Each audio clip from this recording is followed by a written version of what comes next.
An update here on this great jacket, which I believe this is the last day of work on it.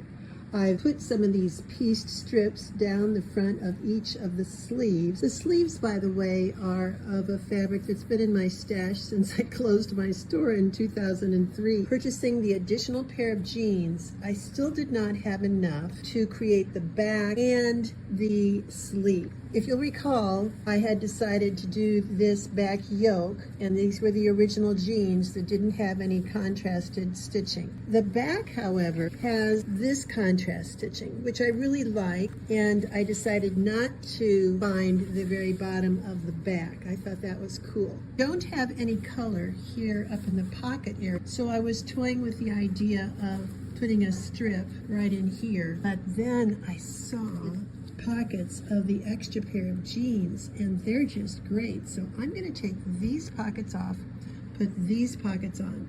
Now when I do that, it will mean that this stitching will go bye-bye. So do I have the right color of thread? First thing I thought was, oh yeah, my topaz gold, but that's a little bright. So I dug a little bit further. You got to have a stash, fabrics, threads, buttons, and this is just almost perfect. So I'm going to take the pockets off here and put them on this back yoke. Another chore, but I think it's going to really make the back yoke. Connection of color is always so important when you're designing, but it will just give that little extra oomph up here on those pockets. Yes, this kind of thing just makes my day. I have now stitched on the back pockets, and with the brown heavy thread that I have and a stitch length of 4.5, I feel that I was pretty successful in double stitching the pockets on all the way around. I went close to the edge, came across, went down, and then in about 1/4 of an inch. Now I need to get these long threads secure and pulled to the back, and I know a lot of sewers know how to do this, but in case not, let me show you. What you do is you pull the bobbin thread, and what that does is it pulls up a loop, or down through the fabric, a loop of that upper thread. So then you can pull those to the wrong side. Now I know the normal inclination would be to then take these 4 threads and knot them and cut, but I like to teach that I never tie a knot and then cut close, because that's going to come undone eventually. Instead, what I do is thread those threads onto a big needle, and then what I did, I was up here, I stuck the needle down between the layers and poked it out. That's what I call burying the thread. And now what I'll do is come close and snip that off. The thread that has been buried is much more secure than if I had just tied a knot and another little hint. I always find my newer sewing students have trouble understanding what needs to match. As this side seam intersects where the sleeve is going to go in, I need to make sure that the 5/8 here, from this edge and this edge, intersects with a similar place here on the bottom side. I'm going to pin this all together, and I'm lapping. So now as I'm working flat here, this is not coming as low as where I had marked it. That's okay. What I'm doing is I'm pinning this all together, fronts, backs, and sides, and then I'll put it back on my dress form to see how it's all actually hanging, because it's not going to be flat on a table.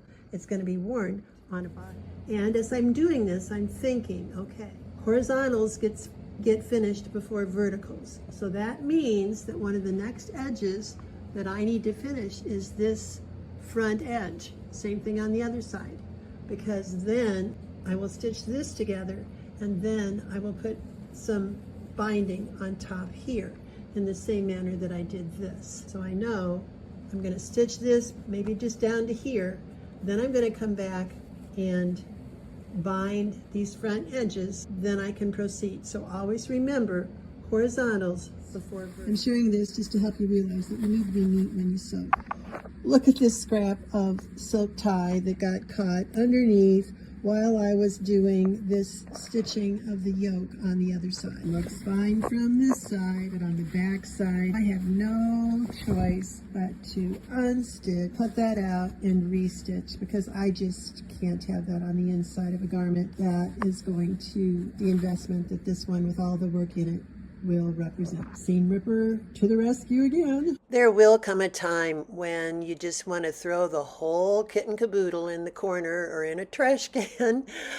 But that was exactly what happened on this day. I had created these sleeves. I had laboriously rescued from the trash can the bits of ties that I had left and pieced them together and put them down the center of each sleeve. I had inserted one sleeve, and when I went to try it on, I just did not like it. It was that solid navy fabric from my stash that I was introducing in the sleeves now, and that was the only place where it was at, because I had come up with those extra jeans for the bottom of the back. Now this navy fabric was only in the sleeves, and I just didn't like. So off the one sleeve came, and I decided the jacket would now be a vest. So here you can see me cutting bias strips because I felt like I might use these strips in bindings somewhere. I just wasn't sure what I was thinking at this point in time.